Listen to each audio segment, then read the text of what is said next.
I think the principles that we experience in chaplaincy and the principles that we experience in pastoral care are unique within themselves. However, I think you differentiate in that as a pastor, you may use more scriptural references, whereas a chaplain, you're not trying to be spiritual in the sense that you're trying to throw Bible at them, because we don't practice trying to proselytize. We don't practice that type of behavior. It's the ministry of presence, and through the ministry of presence, we gain the trust and confidence of our officers, and then we're able to navigate them into areas where they can find comfort. Explain the ministry of presence. The ministry of presence is a very powerful ministry in chaplaincy, learned in ICPC, in that it's not what you say, it's just being seen. And so just your presence. And when the officers, when the police department that you serve know that you're on campus, know that you're on site, know that you're in the station, it sort of brings a calmness, a quietness. It's like being in a tremendous storm where the lightning is flashing and thunder, but you know mom is in the room with you. There's no need to fear. Yeah. Tell me, you ever guard yourself from certain types of behavior because you know that if I do this now, someday this person's going to need me, and I will have diminished my... You always practice discipline as a chaplain. It has to be the fundamental principle, a foundation that every chaplain has to embody, the discipline that you don't compromise. You're not an officer. You're not wearing the badge or the gun. You're wearing the principles of hope, of encouragement. And so you never compromise yourself in the sense that you want to gain something personally for one moment of gratification, and whereas it will cost you an enormous weight of glory and on the back end of it. Yeah. That would be terribly difficult. That would be horrible. That would be devastation. That would be a tsunami. That'd be terribly difficult for me to do, I think. That'd be the most, to hold my tongue, but obviously,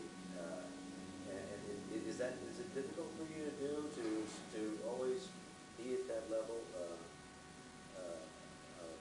knowing that you're a chaplain and have to, because there would be certain times when I would want to speak frankly and would be taken out of context later. Mm-hmm. Sure, there are times that subconsciously or consciously you feel like becoming maybe a dad or becoming a big brother, or taking on a different role. And so it's important to stay in your lane. And Dad taught me this growing up as a young 13-year-old when I first started driving. He said that we're driving on the country road, which means we can drive in the middle of the road until another car comes along. But we got to the city. He said there's stripes on the road for a reason, William. And you have to stay in your lane, because the danger and the tragedy of not staying in your lane is you're going to create some type of disaster. And so the importance of chaplaincy is that we're able to physically, mentally abide within the parameters of our function so that we can effectively work to the betterment of the whole of the department.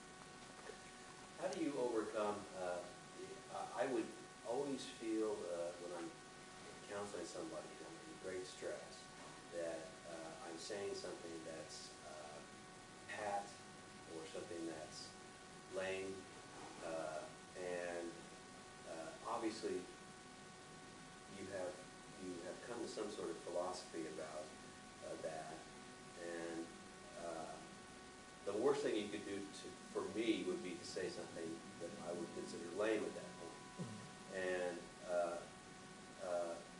because I would, well, like most people, you reject it and you don't know what. How do you find the words that you think have resonance? Yeah, sure. The process of training provides us with the skills in the curriculum so that we're able to select, to choose. It's sort of like cooking. You have to, there's a certain recipe to make sure that the flavor is there, but it's not so overbearing and overwhelming that the person can't enjoy the meal. And so part of chaplaincy is being trained so that we're able to articulate a message that's powerful in substance, but it's calming in the fact that the person that we're ministering to has an ability to say, thank you. I appreciate, I needed that. So like the commercial where the fellow slaps his face and say, thanks, I needed that. And so chaplaincy provides us with the ability so that we can select our words in a manner that we're not offensive, because we've already evaluated the situation and we know exactly what we're dealing with. It's not something you do off the seat of your pants. That's why training is so very vital and important in chaplaincy, so that you know exactly what needs to be done. You do it, and then you know when to stop and not move beyond that point.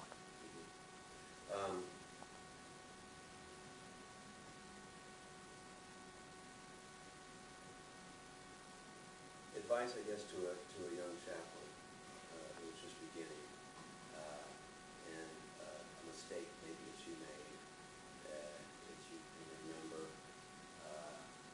when you first began, and if you learned something from it, what kind of advice? My advice to a chaplain who's just engaged the law enforcement chaplaincy is to learn. Get as much training as you possibly can. And when I first started chaplaincy, our department did not provide assistance to travel to ICPC. We did that out of our own financial resources. So it's an investment, and I think President McDuffie says it's a sacrifice. And so you have to make the sacrifice, get the training. And then once you've been trained, once you've been taught, the important thing is to know how to use it properly, to use it wisely, so that you're able to provide a service to the officers. My mistake as early chaplain, and when I first started chaplaincy in the 90s, 1996 thereabout, was that I was eager to get involved. I was very engaged and compassionate about being involved, but I didn't have all the tools. And it's like being in the kitchen. And you want to prepare a meal, but you don't have the stuff you need to get the job done. And so I was wanting to provide a service, and because I didn't have the training, that I didn't have the educational abilities that chaplaincy requires, I went in like a pastor, and because I had the pastoral training, and as a result, it's different. As we talked about earlier, you have to differentiate in that you're not the pastor of the police department. You're in the ministry of presence. And so my mistake early in chaplaincy I was too forward, too overbearing. And as you indicated earlier, you can create an environment that rejects or that pushes officers away instead of compelling them to you. And so it took me a few years to overcome that. And as a result of them seeing how committed I was in heart, they gave me another chance, and that's why I'm still here. Let me ask you a tough question, and this is advice to the survivor, but advice to the survivor the night after, the night of, okay? And they're not sleeping, no one sleeps that night, I'm sure. What words can you give? Sure, if a person is a survivor, I first want to make them know that I'm there. I may not be quick in words and using words and terms. Speak directly to them. What would you say directly to them? Because one of the things we're going to do is make these videos available to people who are sitting up through the night and have just experienced a loss. Yeah. In other words, you're speaking to them as if one of them is sitting. Okay, sure, okay. I'll make sure that you know that what you're feeling, it's okay. The feeling of not having a desire to sleep or eat or drink, feeling lonely or abandoned, those feelings, I understand that you feel that way. I understand that you're hurting and you're probably not even wanting to have a reason to live. I understand that. It makes sense to me. What you're experiencing is normal for such an abnormal experience. And that you know that we're here, that I'm here, and we're going to make it through this. That'd be my initial dialogue with them. What are the differences between someone who is able to deal with this kind of thing well and someone who is not? Are there things that are involved? Key things of chaplaincy is being able to, again, identify symptoms. And chaplaincy doesn't mean we're clinical psychologists. We need to know our limitations and be able to refer. And everyone processes stress or processes trauma differently. And so because of that, I would be able to speak to them in the capacity that I'm able to. And then if I see someone who's grieving to an extreme point, then I will refer them.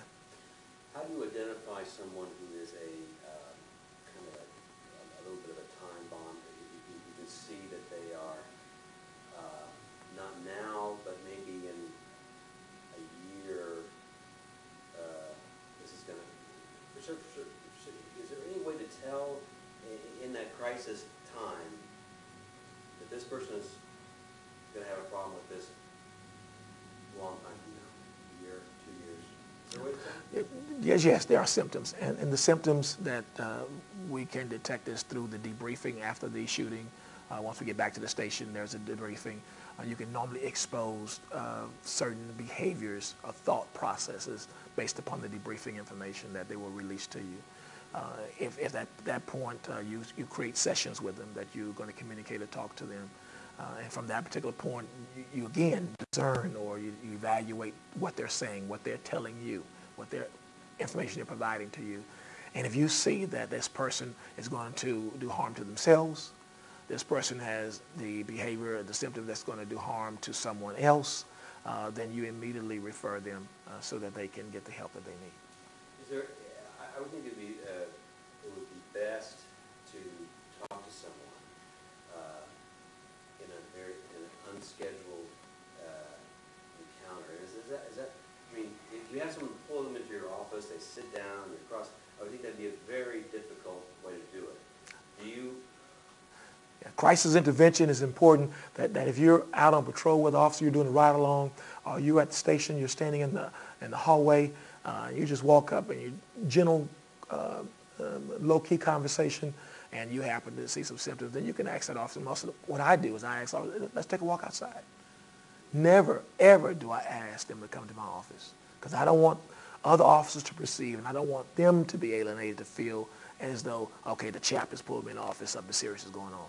So let's take a walk. Let's walk outside. Hell, you get ready to leave out the station? You mind if I ride with you? And so then, once we're one-on-one, we can talk. And we provide the service to them that they need, either to deal with whatever they're dealing with, and or if not, if they say, you know what, I do need some assistance, then to create an atmosphere where they can get that without being alienated to the department. Okay. Excellent. Is that okay? That's off the cuff there. You did great. Did I? You did great. Thanks so much.